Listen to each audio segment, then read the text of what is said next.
Bueno, buenos días a todos. Gracias por estar aquí, gracias también a la organización o parte de la organización que me ha colocado aquí a primera hora de la mañana. Quiero resaltar un poco lo de ayer, empezar resaltando lo de ayer.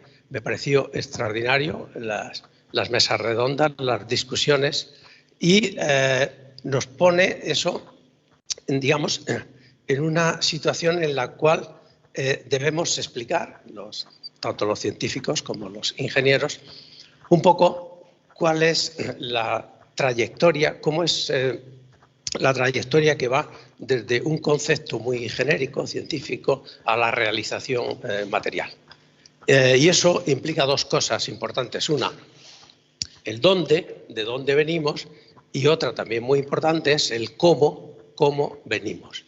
Y entonces, al final, he preparado la charla un poco siguiendo esa línea maestra, porque ese camino que hacemos desde que surge una idea para obtener ciertos datos científicos en una misión o incluso en un experimento de laboratorio, hasta que un instrumento te permite obtener los resultados para comprobar o no hipótesis que tú has formulado, ese camino es el que, insisto, permite proyectarte hacia el futuro.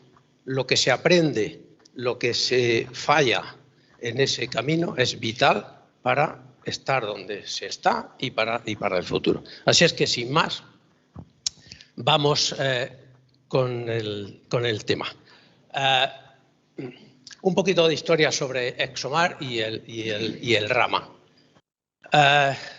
La primera referencia clara que hay sobre el uso de la espectroscopía Raman en exploración planetaria es en esta reunión, en 1996. Y, entre otras cosas, bueno, concluyen el utilizar los espectrómetros, sobre todo Raman, en las misiones futuras y incluso se llega a una propuesta bastante concreta que, como veréis, desde el punto de vista técnico, pues es casi hasta un poco ridícula. Un espectrómetro de 500 gramos y con estas características, pues bueno, luego la realidad nos enseñó que era muy baja, muy restrictiva. Pero en esa reunión incluso se propone este esquema. Bueno, avanzaron bastante. Un par de años después, Larry Haskin y Elian Wang proponen el primer Raman para la exploración de Marte.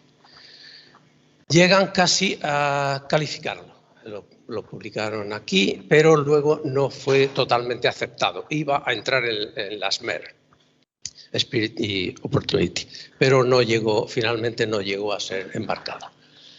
La siguiente oportunidad se presentó con este programa. Aurora, que en realidad Aurora era Aurora y Ellipse, donde había una conjunción entre los dos programas para dedicarse al problema de la astrobiología o la exobiología, a la detección de posibles signos de vida. Este, más bien, dedicado a la Estación Espacial Internacional y otras actividades, y este dedicado a la exploración robótica con rovers.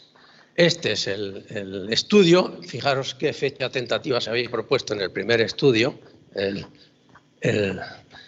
2009, y los primeros conceptos de rover. Aurora, como bien sabéis, es un ambicioso programa que contemplaba toda una serie de actuaciones con humanos, incluido la exploración humana de Marte. Es interesante notar que en los primeros conceptos de rover, el taladro es un taladro pequeñito, en cambio el brazo robótico juega un papel importante. Tras esa definición del programa viene el Call for Ideas en 2003-2004. Y entre los 150 instrumentos que se proponen para la misión, 3 de ellos estaban dedicados a Raman. Uno propuesto por Jürgen Popp, que se basaba, en un concepto de espectrómetro En el ultravioleta, en principio, pero bueno, y con un microscopio confocal con el cabezal Raman. Otro que era una especie de Raman Lips, aunque luego se quedó en Raman enseguida, propuesto por Elmar Jesberger, y el nuestro, que era un real Raman Lips remoto. Este Raman Lips remoto, bueno, está luego la visión artística, la composición que hicieron en Toulouse, el grupo de Silvestre Maurice. Digamos que es el primer concepto remoto, pero no fue aceptado por la ESA. La dirección de la ESA pensaron que no era buena idea hacer Raman o Raman Lips remoto en el concepto de ExoMars. Fijaros luego lo que cambió con NASA, con los dos rovers de NASA y finalmente con SuperCam.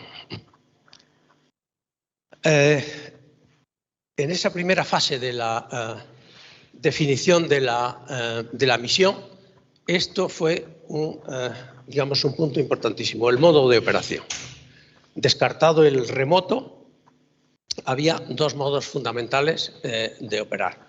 Un externo asociado al brazo robótico, otro interno que en principio estaba asociado con los cores, con los testigos que obtenía el perforador.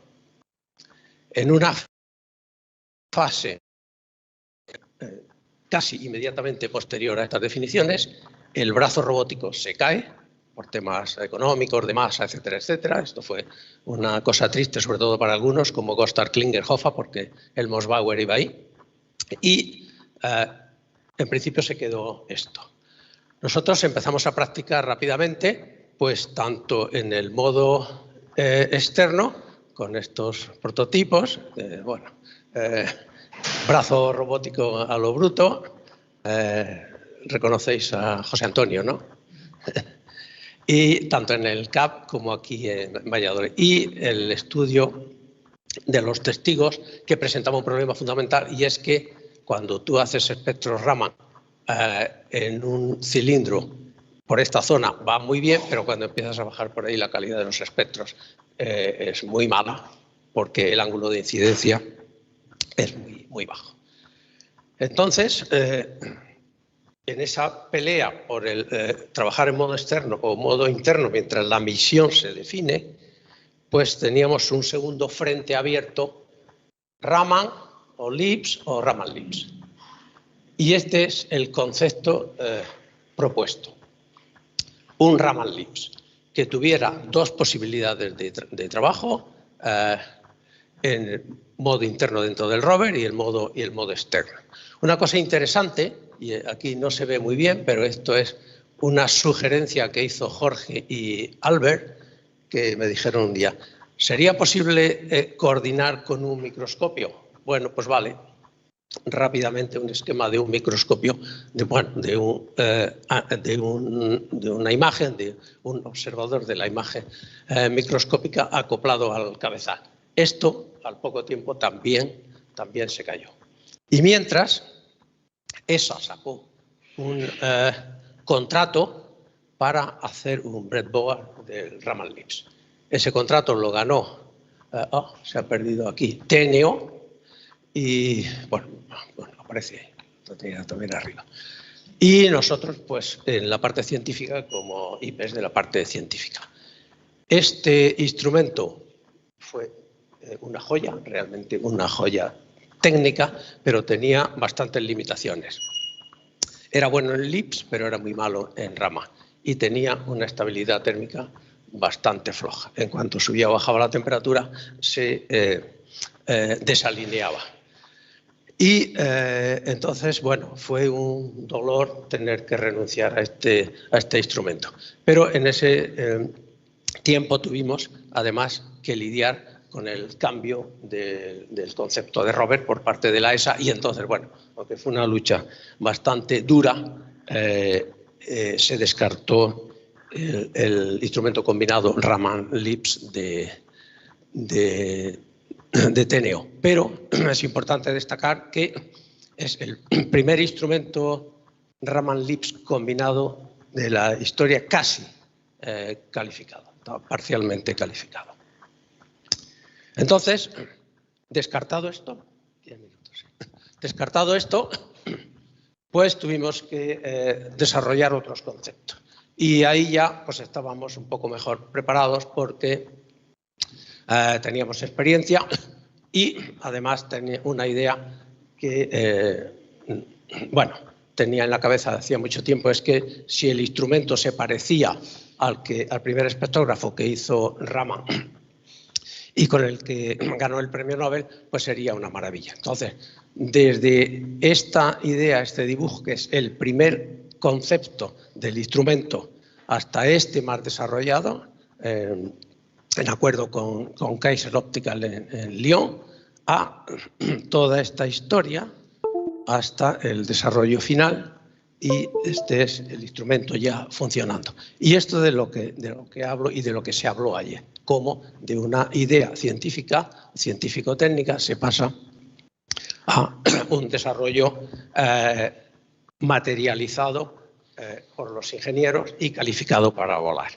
El Raman está aquí, ya lo hemos descrito muchas veces en distintos foros, consta de 3 unidades. Esta es la electrónica de control, que incluye el láser, el espectrómetro, el cabezal óptico y el sistema de calibración. Y aquí, pues, las contribuciones del consorcio internacional que forma parte del equipo que ha desarrollado el instrumento. Bajo esa... perdón.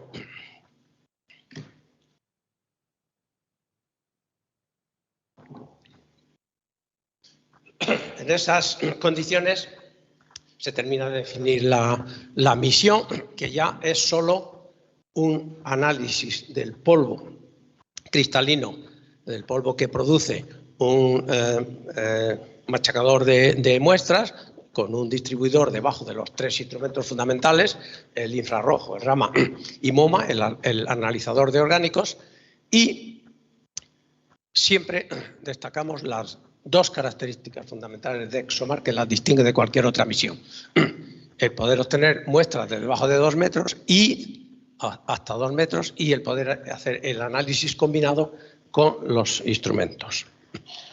Bien, pues con eso llegamos a 2020. Hubo algunas fechas anteriores para lanzar, pero al final la propuesta, bueno, después de Schiaparelli y otras circunstancias, fue 2020. Todo esto estaba preparado en 2020, estas 3 salieron, ExoMar no salió. Y pasa a septiembre del 22 y el 22 es suspendida otra vez, como bien sabéis, por la guerra. Y se abre la posibilidad de ser lanzada en el 28. Bueno, ¿dónde estamos entonces ahora? Después de esas 2 digamos, esos 2 sucesivos fallos en el lanzamiento. Pues estamos aquí. El rover, tanto el rover y todos los instrumentos están aquí en TASI, en ISO 7, creo recordar. Y el GTM, el Ground Test Model, también operativo, que se llama Amalia, en las instalaciones de TASI. Y esta es la propuesta, con varias opciones. Esta, la baseline, en octubre del 28, llegando en el 30, y estas otras 2 opciones.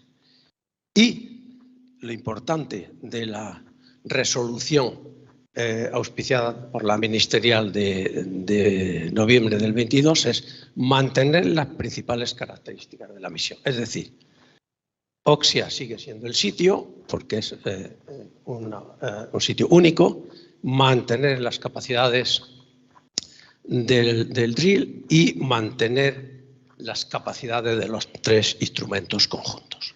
Y entonces, sobre esa base, esta es la situación de futuro. Por un lado, el plan técnico, bajo responsabilidad de INTA. Andoni juega ahí un papel muy importante, coordinando esas actividades, que son, en parte, mantenimiento, en parte reparación, remodelación o sustitución de algunas partes del instrumento. Y luego, pues todas las tareas asociadas, ya digo, bajo coordinación de INTA, y los test de verificación. En los test de verificación hemos puesto mucho interés porque después de que abras el rover, cambies algo en el instrumento, si no haces todos los test necesarios y sobre todo los test lo más próximo al lanzamiento, los test funcionales y los test científicos de prestaciones científicas, puede que tengas un instrumento diferente y puede que las cosas salgan mal en Marte. Estos son los aspectos más importantes de esto y con este aspecto crítico que he destacado ahí. Y en la parte de ciencia, pues todas estas cosas. Participar en la operación, entrenamiento, etcétera, etcétera. Participar en los grupos de ciencia, en el macro y micro. Participación en todo esto, utilizando, sobre todo en el análisis de muestras, utilizando el simulador aquí en la UBA o el SPARE en INTA. Y esto que es importantísimo y en el que jugamos un papel muy importante, que es la ciencia combinada. Porque la ciencia combinada tiene un aspecto crítico, que es la correlación cruzada entre los instrumentos, en particular entre Raman y micro omega. Para eso se utiliza nuestra segunda muestra de calibración. Y se necesita hacer test y luego los algoritmos necesarios para verificar que dos instrumentos de manera ciega están analizando el mismo punto. Y todo esto también y participación en las campañas de campo. Y termino con los agradecimientos. Y el principal, siempre pongo este tipo de diapositiva, el agradecimiento al equipo. El equipo es un equipo humano. Ayer también se habló de los equipos humanos. Insistir, insistir, insistir. El equipo humano es la clave. Y cuando el equipo humano es brillante y hace un esfuerzo bien motivado, los resultados son buenos. Entonces, primero, gracias al equipo, una vez más, como siempre, y finalmente, gracias a todos vosotros por la atención.